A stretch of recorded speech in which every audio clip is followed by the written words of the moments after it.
Hello viewer, welcome back to our channel maths zone with PP.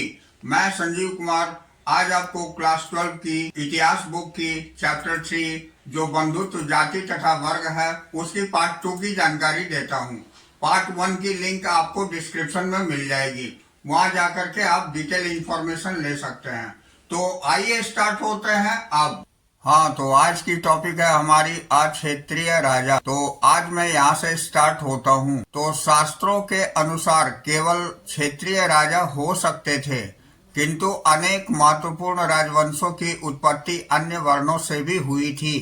Maurya वंश, जिसने एक विशाल साम्राज्य पर शासन किया, के उद्भव पर गर्मजोशी से बहस होती रही है। बाद के बौद्ध ग्रंथों में यह इंगित किया गया है कि वे क्षत्रिय थे, किंतु ब्राह्मणीय शास्त्र उन्हें निम्न कुल का मानते हैं। शुंग और कण्व, जो मौर्यों के उत्तराधिकारी थे, ब्राह्मण थे। वस्तुतः राजनीतिक सत्ता का उपभोग हर वह व्यक्ति कर सकता था जो समर्थन और संसाधन जुटा सके। राजत्व क्षत्रिय कुल के जन्म लेने पर शायद ही निर्भर करता था। अब अन्य शासकों को, जिसमें शक, जो मध्य एशिया से भारत आए, ब्राह्मण, मलेच्छ, बर्बर और अन्य देशीय मानते थे, किंतु संस्कृत के संभवतः आरंभिक अभिलेखों में से एक में प्रसिद्ध शक राजा रुद्रदामन लगभग दूसरी शताब्दी ईस्वी द्वारा सुदर्शन सरोवर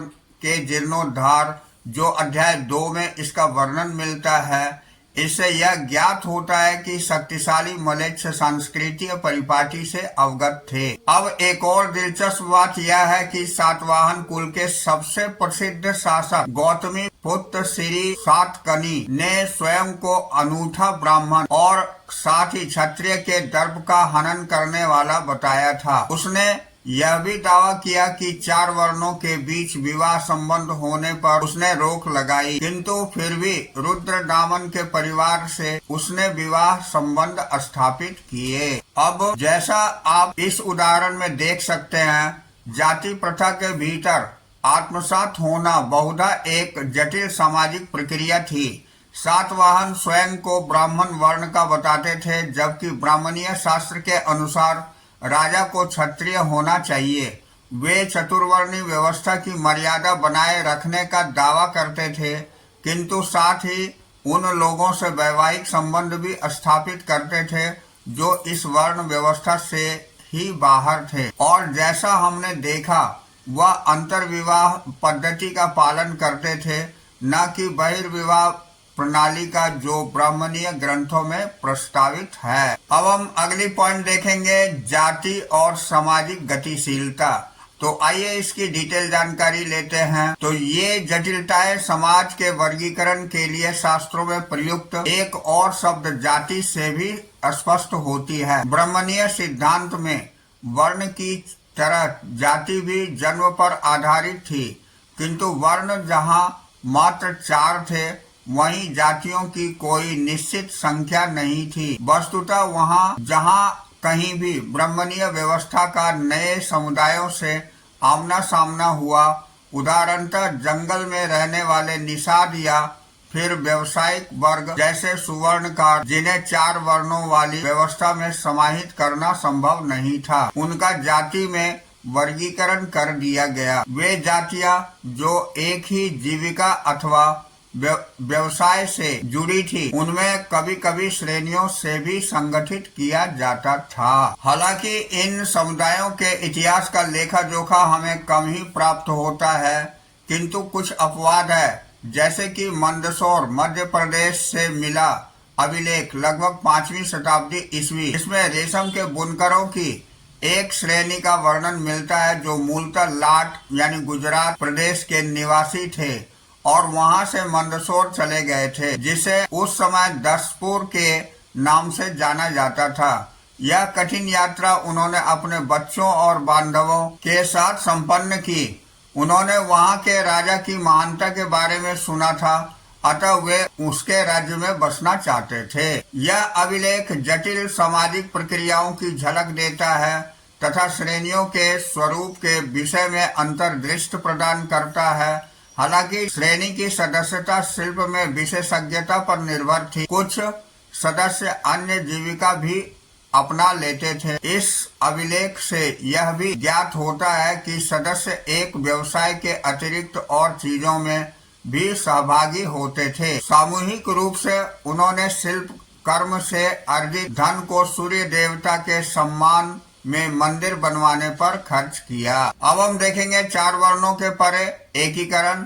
तो आइए इसकी डिटेल जानकारी लेते हैं। तो उपमहाद्वीप में पाई जाने वाली विविधताओं की वजह से यहाँ हमेशा से ऐसे समुदाय रहे हैं जिन पर ब्राह्मणीय विचारों का कोई प्रभाव नहीं पड़ा है। संस्कृत साहित्य में जब ऐसे समुदायों का उल्लेख आता है तो उन्हें कई बार विचित्र, असभ्य और पशुवत चित्रित किया जाता है। ऐसे कुछ उदाहरण वन प्रांतर में बसने वाले लोगों के हैं जिनके लिए शिकार और कंदमूल संग्रह करना जीवन निर्वाह का महत्वपूर्ण साधन था। निषाद वर्ग जिसके एकलव्य जुड़ा हुआ माना जाता है, इसी का उदाहरण है। अब यायावर पशुपालकों के समुदाय को भी शंका की दृष्टि से देखा जाता था, क्योंकि उसमें आसानी से बसे हुए कृषि कर्मियों के सांचे के अनुरूप नहीं ढाला जा सकता था। यदा कदा उन लोगों में जो असंस्कृत भाषी थे उन्हें मलेच्छ कहकर हेय दृष्टि से देखा जाता था,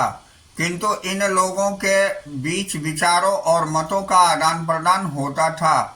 उनके संबंधों के स्वरूप के बारे में हमें महाभारत की कथाओं में ज्ञात होता है। अब हम देखेंगे 4 वर्णों के परे अधीनता और संघर्ष। तो आइए इसकी डिटेल जानकारी लेते हैं। तो ब्राह्मण कुछ लोगों के वर्ण व्यवस्था वाली सामाजिक प्रणाली के बाहर मानते थे। साथ ही उन्होंने समाज के कुछ वर्गों को अस्पृश्य घोषित कर सामाजिक वैषम्य को और अधिक प्रखर बनाया। ब्राह्मणों का यह मानना था कि कुछ कर्म, खास तौर पर वे जो अनुष्ठान के संपादन से जुड़े थे, पुनीत और पवित्र थे।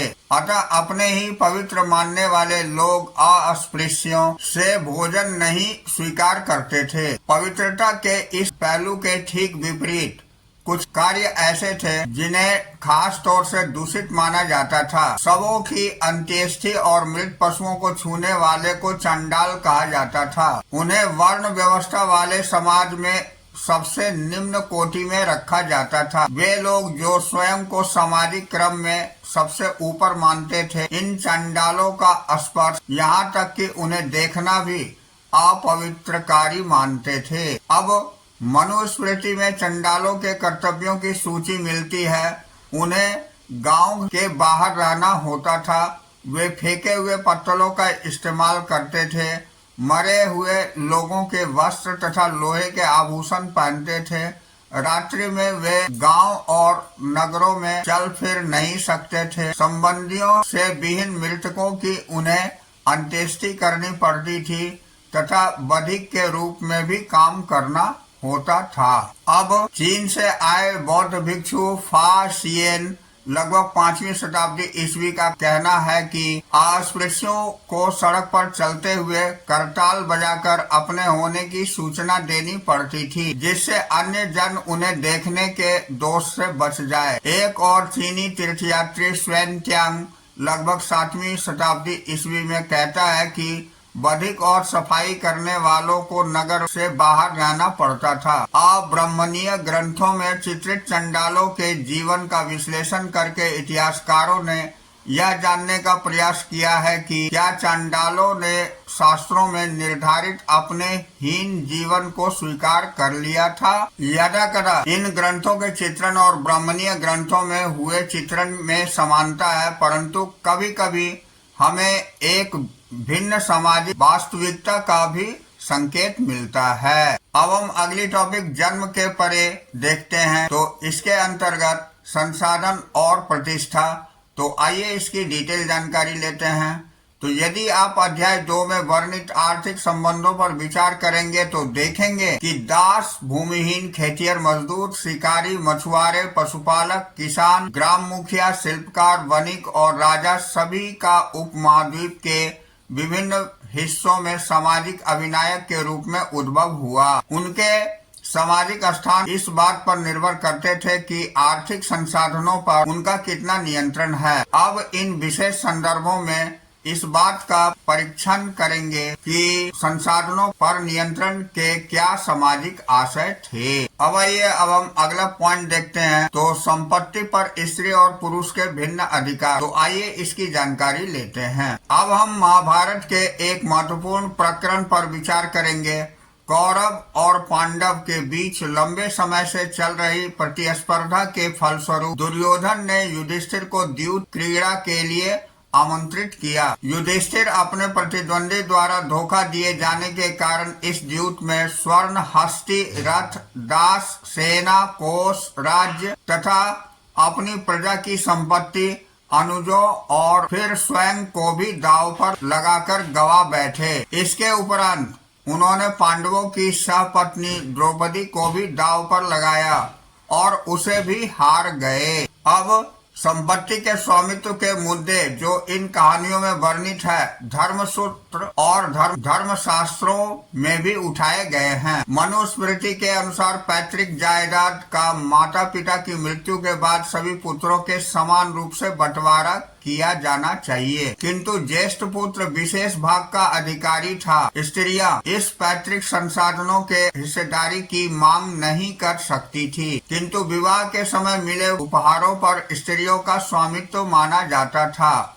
और उसे स्त्री धन अर्थात स्त्री का धन की संज्ञा दी जाती थी। इस संपत्ति को उसकी संतान विरासत के रूप में प्राप्त कर सकती थी और इस पर उनके पति का कोई अधिकार नहीं होता था, किंतु मनुस्मृति स्त्रियों को पति की आज्ञा के विरुद्ध पारिवारिक संपत्ति अथवा स्वयं अपने बहुमूल्य धन के गुप्त संचय के विरुद्ध भी चेतावनी देती है। अब अपने एक धनाढ्य वाकाटक महिषी प्रभावती गुप्त अध्याय 2 के बारे में पढ़ा है, किंतु अधिकतर साक्ष्य अभिलेखी और साहित्यिक इस बात की ओर इशारा करते हैं कि यद्यपि उच्च वर्ग की महिलाएं संसाधनों पर अपनी पैठ रखती थी, सामान्यतः भूमि, पशु और धन पर पुरुषों का ही नियंत्रण था। दूसरे शब्दों में स्त्री और पुरुष के बीच सामाजिक हैसियत भी भिन्नता संसाधनों पर उसके नियंत्रण की भिन्नता की वजह से अधिक प्रखर हुई। अब हम अगली टॉपिक देखते हैं, वर्ण और संपत्ति के अधिकार। तो आइए इसकी जानकारी लेते हैं। तो ब्राह्मणीय ग्रंथों के अनुसार संपत्ति का अधिकार का एक और आधार लैंगिक आधार के अतिरिक्त वर्ण था। जैसा हमने पहले पढ़ा है कि शूद्रों के लिए एकमात्र जीविका ऐसी सेवा थी जिसमें हमेशा उसकी इच्छा शामिल नहीं होती थी। हालांकि 3 उच्च वर्णों के पुरुषों के लिए विभिन्न जीविकाओं की संभावना रहती थी। यदि इन सब विधानों को वास्तव में क्रियान्वित किया जाता तो ब्राह्मण और क्षत्रिय सबसे धनी व्यक्ति होते। यह तथ्य कुछ हद तक समाज वास्तविकता से मेल खाता था। साहित्यिक परंपराओं में पुरोहितों और राजाओं का वर्णन मिलता है, जिसमें राजा अधिकतर धनी चित्रित होते हैं। पुरोहित भी सामान्यतः धनी दर्शाए जाते हैं, हालांकि यदाकदा निर्धन ब्राह्मण का भी चित्रण मिलता है। अब एक और स्तर पर जहां समाज के ब्राह्मणीय दृष्टिकोण को धर्मसूत्र और धर्मशास्त्र के संहिताबद्ध किया जा रहा था, अन्य परंपराओं ने वर्ण व्यवस्था की आलोचना प्रस्तुत की। इसमें से सर्वविदित आलोचनाएं प्रारंभिक बौद्ध धर्म में लगभग 6ठी शताब्दी ईसा पूर्व से अध्याय 4 विकसित हुई। तो बौद्धों ने इन बात को अंगीकार किया कि समाज में विषमता मौजूद थी, किंतु यह भेद न तो नैसर्गिक थे और न ही अस्थायी। बौद्धों के जन्म के आधार पर सामाजिक प्रतिष्ठा को अस्वीकार किया। अब आइए अगली पॉइंट, एक वैकल्पिक सामाजिक रूपरेखा संपत्ति में भागीदारी है, इसकी डिटेल जानकारी प्राप्त करते हैं। तो अभी तक हम उन परिस्थितियों का परीक्षण करते रहे हैं जहां लोग अपनी संपत्ति के आधार पर सामाजिक प्रतिष्ठा का दावा करते थे या फिर उन्हें वह स्थिति प्रदान की जाती थी, किंतु समाज के अन्य संभावनाएं भी थी। वह स्थिति जहां दानशील आदमी का सम्मान किया जाता था तथा कृपण व्यक्ति अर्थात वह जो स्वयं अपने लिए संपत्ति संग्रह करता था घृणा का पात्र होता था। प्राचीन तमिलकम एक ऐसा ही क्षेत्र था जहां उपरोक्त आदर्शों को संजोया जाता था। जैसा हमने पहले पढ़ा अध्याय 2 में, इस क्षेत्र में 2000 वर्ष पहले अनेक सरदारियां थी। यह सरदार अपनी प्रशंसा गाने वाले चारण और कवियों के आश्रयदाता होते थे। तमिल भाषा के संगम साहित्यिक संग्रह में सामाजिक और आर्थिक संबंधों का अच्छा चित्रण है, जो इस ओर इंगित करता है कि हालांकि धनी और निर्धन के बीच विषमताएं थी। जिन लोगों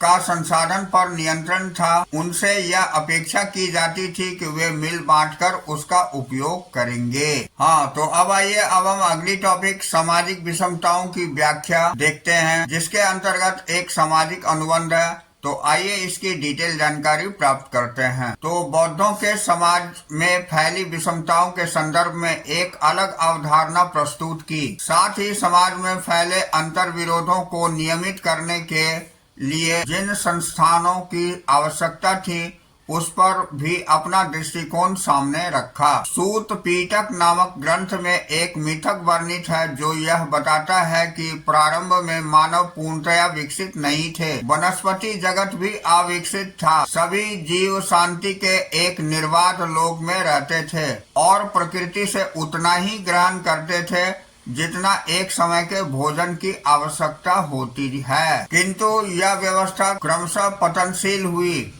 मनुष्य अधिकाधिक लालची, प्रतिहिंसक तथा कपटी हो गए। इस स्थिति में उन्होंने विचार किया कि क्या हम एक ऐसे मनुष्य का चयन करें जो उचित बात पर क्रोधित हो किंतु प्रताड़ना की जानी चाहिए, उसको प्रताड़ित करे, और जिसे निष्कासित किया जाना हो उसे निष्कासित करें। बदले में हम उसे चावल का अंश देंगे। अब लोगों द्वारा चुने जाने के कारण उसे महासम्मत की उपाधि प्राप्त होगी। तो इससे यह ज्ञात होता है कि राजा का पद लोगों द्वारा चुने जाने पर निर्भर करता था। कर वह मूल्य था जो लोग राजा की इस सेवा के बदले उसे देते थे। यह मिथक बात को भी दर्शाता है कि आर्थिक और सामाजिक संबंधों को बनाने के मानवीय कर्म का बड़ा हाथ था। इसके कुछ और आशय भी है। उदाहरणतः यदि मनुष्य स्वयं एक प्रणाली को बनाए रखने के लिए जिम्मेदार थे, तो भविष्य में उनमें परिवर्तन भी ला सकते थे। तो आज की टॉपिक हम यहीं ओवर करते हैं। अगले दिन फिर हम अगली टॉपिक से चलेंगे। तो that's all for today. We will meet again on the next class.